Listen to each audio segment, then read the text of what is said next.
दोस्तों, ये क्लास 9 की वीडियो है, कक्षा 9 प्रश्नावली 1.2, जो कि मैं हर एक क्वेश्चन इसमें सॉल्व बताऊंगा। अगर आपको ना आए तो आप हमें कमेंट कर सकते हैं, जहां भी समझ में आपको ना आए तो, ठीक है। तो चलिए क्वेश्चन नंबर 1 देखते हैं हम। नीचे दिए गए कथन सत्य हैं असत्य कारण के साथ अपने उत्तर दीजिए। नीचे दिए गए कथन सत्य हैं असत्य कारण के साथ हमें उत्तर देना है। तो इसमें आपको 3 क्वेश्चन पूछा है। तीनों क्वेश्चन को हम चलिए क्रमवाइज देखते हैं। पहला क्वेश्चन क्या पूछा है? प्रत्येक परिमेय संख्या एक वास्तविक संख्याएं होती हैं। प्रत्येक परिमेय संख्याएं एक वास्तविक संख्याएं होती हैं। तो हाँ, प्रत्येक परिमेय संख्याएं एक वास्तविक संख्याएं होती है, बिल्कुल सत्य होगा, क्योंकि इसका रीजन भी है। देखते हैं, वास्तविक संख्या इक्वल टू परिमेय संख्याएं प्लस अपरिमेय संख्याएं होती हैं।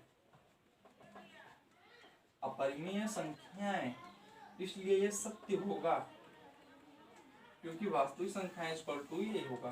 ठीक है, पहला हो गया। अब आते हैं दूसरे नंबर की तरफ। संख्या रेखा का प्रत्येक बिंदु √m के रूप का होता है, जहां m एक प्राकृतिक संख्या है।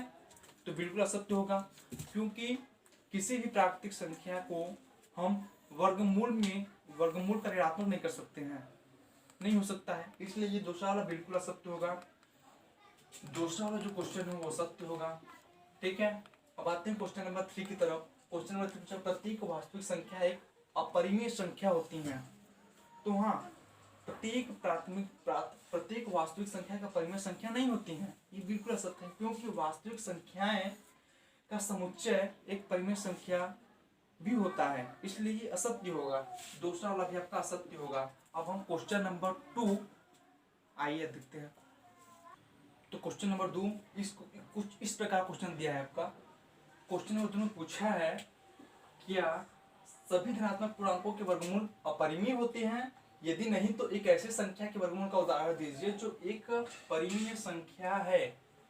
आपको उदाहरण के साथ बताना है। तो इसमें क्या पूछा है, एक बार फिर से ध्यान से पढ़िए। क्या सभी धनात्मक पूर्णांकों के वर्गमूल अपरिमेय होते हैं? यदि नहीं तो एक ऐसी संख्या के वर्गमूल का उदाहरण दीजिए जो एक परिमेय संख्या है। तो इसका जो आपका उत्तर होगा, हल होगा, वो इसका हल होगा नहीं। ठीक है, नहीं होगा, क्योंकि सभी धनात्मक संख्याओं का वर्गमूल अपरिमेय नहीं होती है।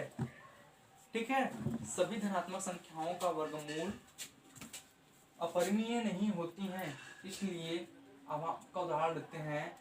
जैसे आपका उदाहरण हो जाएगा, क्वेश्चन नंबर 2 है अंडर सूर्य। ठीक, तो इसका जो होगा, तो इसका जब हम वर्गमूल करेंगे, ये वर्गमूल है, तो इसका जो करेंगे 4 होगा। तो जब 4 होगा तो ये आपका परिमेय संख्याएं भी होंगी, इसलिए ठीक है।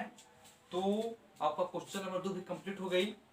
ठीक है, या फिर इसको एक बार ध्यान से फिर से एक बार देख लीजिए। क्या सभी धनात्मक पूर्णांकों का वर्गमूल अपरिमेय होती है? यदि नहीं तो एक ऐसी संख्या का वर्गमूल का उदाहरण दीजिए जो एक परिमेय संख्या है। नहीं। ठीक है, तो ये क्वेश्चन नंबर 2 आपको समझ में आया तो हमें पूछिए, दोबारा पूछिए, मैं बताऊंगा, अच्छी तरह से बताऊंगा। क्वेश्चन नंबर 3 की तरफ आगे चलिए देखते हैं। जो क्वेश्चन नंबर 3 देखते हैं हम लोग। क्वेश्चन नंबर 3 जो है वो कुछ इस प्रकार से आपका दिया है कि दिखाइए कि संख्या रेखा पर √5 को किस प्रकार निरूपित किया जा सकता है। संख्या रेखा को √5 को किस प्रकार निरूपित किया जा सकता है। तो हम क्या करेंगे, इसमें हम जानते हैं कि √5 को हम कैसे लिख सकते हैं, √4 + 1 लिख सकते हैं कि नहीं, लिख सकते हैं। फिर इसका जो हम वर्गमूल करेंगे 2² + 1² होगा कि नहीं, इतना तो तुम पढ़ लोगे आराम से। उसके बाद फिर क्या करेंगे, हम समकोण त्रिभुज ना, समकोण त्रिभुज OPQ इस प्रकार बनाते हैं। हम समकोण त्रिभुज OPQ एक बार बनाएंगे। OPQ जो मैं यहाँ पे बनाया हूँ, आप यहाँ प्रतिबिंब देख सकते हैं। एक मैं रेखा लेकर OP और Q, ये मैं समकोण त्रिभुज आप बनाएंगे। ठीक, तो OQ, यहाँ पे O और Q, यहाँ भी ये होगा Q, OPQ, OQ = 2 इकाई और PQ, P और Q = 1 इकाई, तथा कोण OQP = 90 अंश। OQP जो है यहाँ पर ये 90 अंशों का होगा। ठीक है, क्लियर है?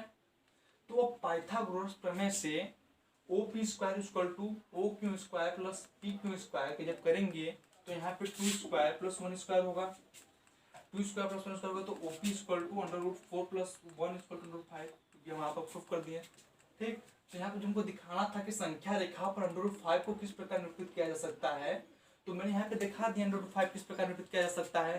तो अब ये आपका क्वेश्चन कंप्लीट हो गया। अब आते हैं क्वेश्चन नंबर अगले क्वेश्चन नंबर 4 की तरफ। चलिए देखते हैं क्वेश्चन नंबर 4 में क्या आपका पूछा है। ठीक है, चलिए बच्चों क्वेश्चन नंबर 4 इस प्रकार से दिया है आपका कि कक्षा के लिए क्रियाकलाप, ये आपको कक्षा में क्रियाकलाप करना है, वर्गमूल सर्किल की रचना करना है। ठीक है, तो आपको कुछ इस प्रकार से दिया है, जैसे P1 P2 P3 दिया है, जिसमें कोड भी आपको दे दिया है, इसका मान √3 √2 0 1 दिया है। आपको ये कार्य स्कूल में करना है, इसमें आपको कुछ करना नहीं है। अगर आपको ना समझे तो मैं इसका एक अलग से छोटा वीडियो बना दूंगा।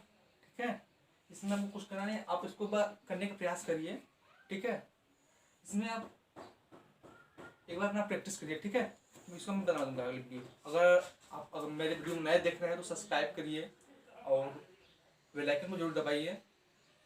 मैं हर एक डेली वीडियो लाऊँ। इस समय जो है कि देश में हमारी चल रही है जो कोरोना वायरस की वजह से, तो आप घर पे रहिए, सुरक्षित रहिए और रोज अच्छे से पढ़ाई करिए घर पे रहकर। ठीक है, धन्यवाद।